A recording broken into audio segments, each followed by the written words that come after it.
Assalamualaikum warahmatullahi wabarakatuh. Bismillahirrahmanirrahim. Ketika kita meyakini bahwa Islam menjadi agama, Allah menjadi Rabb kita, Kanjeng Nabi Agung Muhammad SAW menjadi Nabi dan utusan Allah, itu merupakan sesuatu yang sangat tepat. Karena apa? Karena Nabi ini sosok yang oleh Allah Subhanahu wa Ta'ala sangat dijaga kondisinya. Itu terbukti dengan Kanjeng Nabi diberikan oleh Allah ummi. Ummi itu tidak bisa membaca dan tidak bisa menulis. Sehingga originalitas dari sebuah ajaran itu sangat-sangat betul-betul dijaga oleh Allah Subhanahu wa Ta'ala.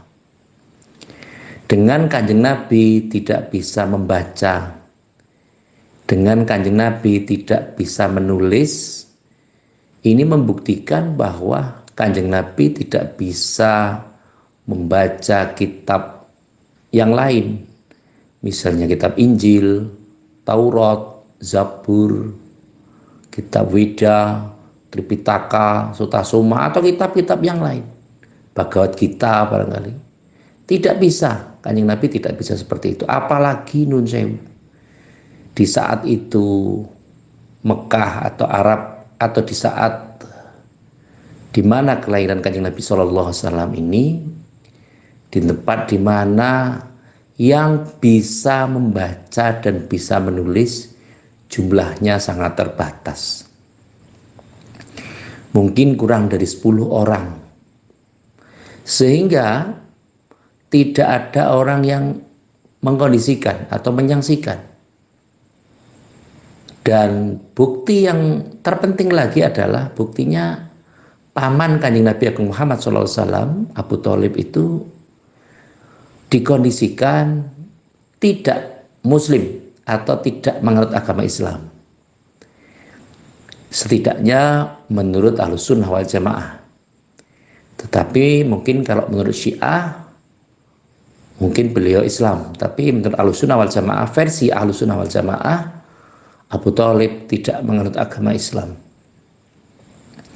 Dalam proses ini menunjukkan bahwa memang kondisi-kondisi, kalau misalnya Kanjeng Nabi SAW ini di lingkungan orang-orang yang terpelajar, yang sudah bisa membaca, bisa menulis, mungkin bisa, oh ini Kanjeng Nabi Muhammad ini diajari oleh pamannya, diajari oleh saudara-saudaranya, sehingga dia mengerti, oh bagaimana orang Yahudi, bagaimana Nasrani, bagaimana kitab-kitab yang ada sebelum Al-Quran. Sehingga ketika ada momentum turunnya Al-Quran dari langit ke samai dunia, ke dunia, sampai pada Kanjeng Nabi SAW, itu berlangsung secara perlahan-lahan, sedikit demi sedikit. Supaya apa? Supaya Al-Quran ini mudah dihafal. Karena keistimewaan orang-orang dahulu, itu mereka cepat menghafal. Sehingga Abdullah ibnu Abbas itu yang mengkondisikan sampai dengan kalau dengar syair-syair di pasar, entah itu pasar Ukas atau di mana saja, itu dia tidak mau mendengarkan, menutupi telinganya. Ibnu Abbas menyatakan demikian karena apa? Karena takut kalau syair-syair itu mudah dihafal, sehingga telinganya ditutup dan dia tidak mau menghafalkan selain Al-Quran. Maka bisa dipahami bahwa memang Al-Quran ini betul-betul bukan merupakan rekayasa dari manusia. Di dalam ayatnya kan ada ya, ayat ini tidak ada keraguan di dalamnya. Loh, kalau masih ada orang yang meragukan Al-Quran, tentunya ya orang itu boleh membuat ayat tandingan yang sama atau sebanding dengan Al-Quran. Dan itu sempat dibikin oleh orang Mekah dan ternyata tidak berhasil. Apakah ada kondisinya? Ada ayatnya. Wa in kuntum fi raibin mimma nazzalna ala abdina fa'tu bi suratin min mislih wa da'u syuhada'akum min dunillahi in kuntum shadiqin. Proses-proses ini dulu pernah ada yang kalau meragukan kepada Al-Quran, silahkan dibikin surat atau ayat yang sebanding dengan Al-Quran. Sehingga ketika Al-Quran ini diturunkan secara bertahap, sehingga Kanjeng Nabi mudah dalam menghafalkannya. Riwayat ada yang menjelaskan bahwa Al-Quran diturunkan selama 22 tahun. Dan ketika Kanjeng Nabi Agung Muhammad SAW wafat, ini Al-Quran belum ada kitabnya, masih berserakan ayatnya. Sehingga ketika Sayyidina Abu Bakar memimpin lebih kurang 2 tahun 6 bulan, maka Sayyidina Abu Bakar memutuskan untuk mengumpulkan ayat-ayat Al-Quran dari orang-orang yang memang waktu itu sudah menghafalkan Al-Quran. Ada yang melalui pelepah kurma, ada yang ditulis dengan kulit onta, dan yang lainnya. Ada yang membaca atau menghafalkan Al-Baqarah dan ditulis. Ada yang baru Ali Imran, ada yang An-Nisa, ada Al-Maidah, ada Al-An'am, Al-A'raf, dan seterusnya. Sayyidina Abu Bakar ini mengumpulkan, oh ini dari sahabat-sahabat itu dikondisikan siapa yang telah menghafal Al-Quran, siapa yang mempunyai hafalan silahkan untuk disampaikan kepada Abu Bakar. Ketika itu ada seleksi. Nah, karena Sayyidina Abu Bakar gerah dan sakit serta meninggal, Sayyidina Abu Bakar gerah kemudian meninggal dunia, maka dilanjutkan periodenya Sayyidina Umar ibn Khattab. Ketika Sayyidina Umar ibn Khattab, kondisinya Al-Quran itu sudah semua tersimpan. Waktu itu yang menyimpan adalah Sayyidatuna Hafsah binti Umar radhiyallahu ta'ala. Sehingga Sayyidina Hafsah atau Sayyidatuna Hafsah ini adalah istri dari Kanjeng Nabi Agung Muhammad sallallahu alaihi wasallam. Beliau menyimpan, mendokumentasi Al-Quran.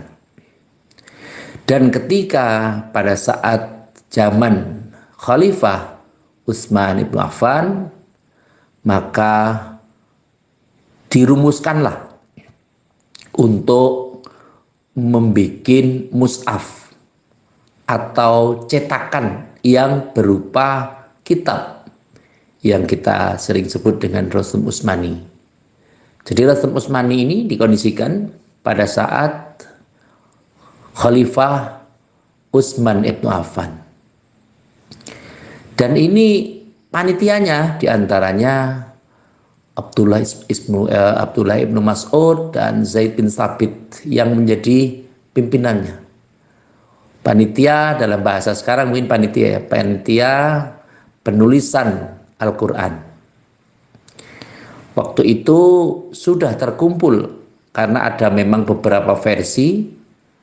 Ada dulu yang Al-Baqarah sama Al-Imran jadi satu. Kemudian ada yang surat Falak dan surat Nas jadi satu. Akhirnya diseleksi dengan berbagai pertimbangan, dengan kapasitas ilmunya, ada asbabun nuzul dan seterusnya, sehingga jadilah kitab Al-Quran. Tentu saja masing-masing mempunyai peranan untuk menjaga Al-Quran. Sebagaimana juga saya sampaikan bahwa Allah Subhanahu wa Ta'ala berfirman dalam Al-Quran bahwa sesungguhnya kami yang menurunkan Al-Quran, maka kami yang akan menjaganya. Ini terbukti bahwa di dalam Al-Quran ini tidak ada sesuatu yang berubah dari sisi hurufnya. Qura'a yaqra'ul Qur'anan. Jadi kumpulan-kumpulan dari kalimat, dari huruf-huruf menjadi kalimat, kalimat menjadi kalam, kalam menjadi surat, dan dalam Al-Quran ini tidak ada perubahan. Dari tahun sekarang sampai dengan dulu ya sama saja Al-Qurannya. Sehingga telah banyak orang yang hafal Quran, terutama generasi-generasi muda kita yang ada di rumah tahfiz dan yang lain, itu banyak orang-orang yang sudah menghafal Al-Quran. Sehingga kalau kita mungkin membaca sesuatunya salah, itu akan cepat diketahui. Mungkin ada cetakan-cetakan yang salah, baik titik atau apapun kesalahannya, maka akan cepat segera diketahui. Hal inilah yang membanggakan kita. Tentu ke depan semoga Allah meridhoi kami untuk bisa membicarakan ini lebih dalam, lebih detail. Al-Quran itu biasanya awalannya itu ya biasa saja, tapi akhirnya siapa yang berjasa untuk memberikan titik, memberikan harokat, memberikan tanda kasroh, domah, fathah, dan seterusnya. Tentu ada sejarah yang melingkupinya. Sehingga tentu ini menjadi sebuah ilmu yang tentu harus diketahui, khususnya kita sebagai umat muslim. Jangan sampai kita ini beranggapan bahwa Al-Quran ini dulunya ya kayak gini, ya salah juga. Tidak demikian. Jadi memang ada proses-proses yang harus dilewati.